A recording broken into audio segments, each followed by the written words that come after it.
ધોરણ 10 બોર્ડની પરીક્ષા માટેનો અગત્યનો દાખલો સમાંતર શ્રેણી 21, 18, 25 નું કયું પદ -81 હશે? સમાંતર શ્રેણી આપેલી છે. હવે આપણને કયું પદ પૂછ્યું છે કે કયું પદ -81 હશે? તો આ દાખલો સમજવા માટે આપણે થોડુંક ચર્ચા કરીએ. જો કોઈ એક શ્રેણી લઈએ, ધારો કે કોઈ આ એક શ્રેણી છે 2, 4, 6, 8,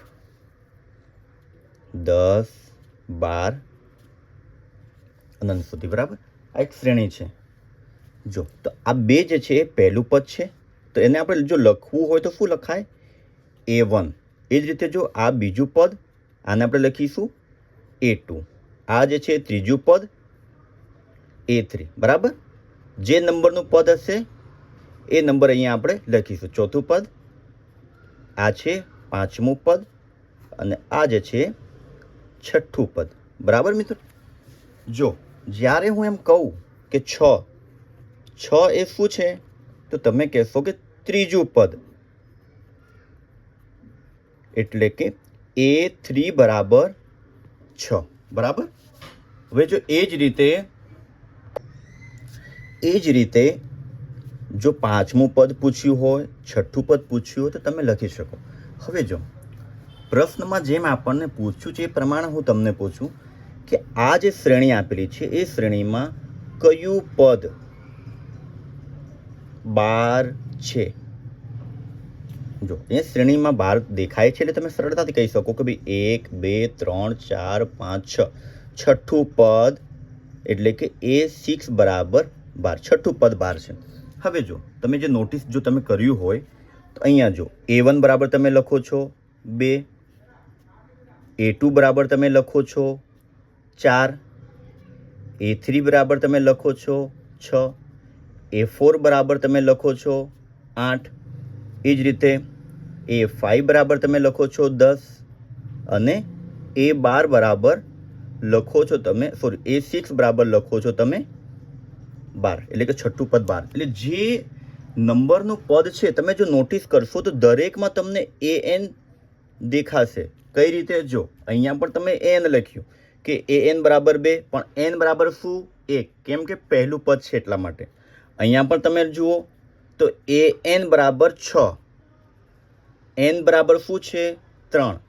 અહીંયા પણ AN બરાબર 12, N ની જગ્યાએ શું છે? 6. મિત્રો કંઈ સમજ પડી?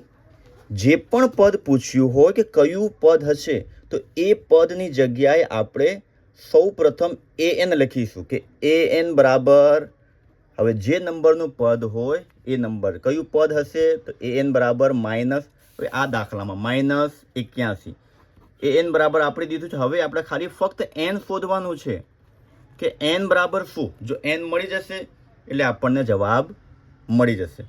તો યાદ રાખો, જ્યારે પણ કયું પદ પૂછ્યું હોય ત્યારે જે આપેલું છે કે કયું પદ હશે, તો આપણે એની જગ્યાએ AN લખી દેવાનું છે. હવે દાખલામાં ચર્ચા કરીએ. તો જો AN નું સૂત્ર તમને ખબર છે કે AN બરાબર A વત્તા N-1 ઇન્ટુ D. હવે જેમ હમણાં મેં સમજાવ્યું તમને કે AN તો આપણને ખબર છે કે ભાઈ AN બરાબર શું લખવાનું છે? -81, બરાબર? તો AN બરાબર આપી દીધું છે. હવે એ આપણી પાસે છે, D શોધવાનું છે. D ખબર પણ આ શ્રેણી પરથી મળી જશે. તો જો શ્રેણી પરથી A બરાબર આપણને મળી જાય 21, D બરાબર સામાન્ય તફાવત A2 - A1, એટલે કે 18 - 21 બરાબર -3, માટે D બરાબર આપણને મળી ગયો -3. હવે જો આ રીતે લખીશું આપણે એક્ઝામમાં કે ધારો કે શ્રેણીનું nમું પદ -81 હોય, માટે AN બરાબર -81. જેમ હમણાં મેં સમજો, બીજું પદ હશે તો A2 બરાબર ત્રીજું પદ હશે તો A3 બરાબર અહીંયા nમું પદ તો n બરાબર -81 કિંમત મૂકો આમાં તો -81 બરાબર એની જગ્યાએ શું લખીશું 21 ના સમજ પડે તો અહીંયા એક વખત લખી દઉં છું n બરાબર સૂત્ર a plus n minus 1 into D તો એની જગ્યાએ -81 એની જગ્યાએ 21 પ્લસ n ખબર નથી શોધવાનું છે અને ડીની જગ્યાએ -3 હવે જો -81 બરાબર 21 -3 ગુણ્યા n એટલે થશે -3n માઇનસ ગુણ્યા માઇનસ પ્લસ 3 એકુ 3 બરાબર મિત્રો જો નિશાની ન ખબર પડતી હોય તો એ પણ તમે યાદ રાખો જ્યારે પણ પ્લસ અને પ્લસનો ગુણાકાર થાય જો આ વચ્ચે જે લાઈન છે સમજી લો કે ગુણાકારની લાઈન છે પ્લસ અને પ્લસનો ગુણાકાર થાય તો પ્લસ આવશે માઇનસ અને માઇનસનો ગુણાકાર થશે તો પણ પ્લસ આવશે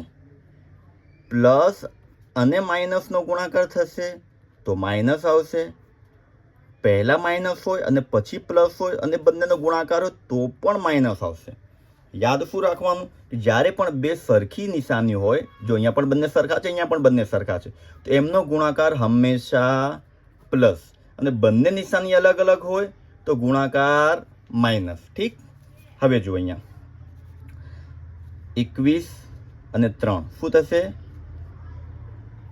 21 ને 3 24 -3n આ -3n ને આ બાજુ બોલાવી લો એટલે -81 પ્લસ 3n બરાબર 24 આ -81 ને પહેલી સાઈડ મોકલો તો 3n બરાબર 24 વત્તા 81 તો 3n બરાબર પ્લસ કરો 4 ને 1 5 8 ને 2 10 3 ગુણાકારમાં છે પહેલી સાઈડ જશે તો ભાગાકારમાં લખો 105 ભાગ્યા 3 ભાગાકાર કરો 3 તરી 9 એક વધશે 1 ને 5 15 તો 3 પંચા 15 n બરાબર શું મળ્યું 35 માટે આપેલ શ્રેણીનું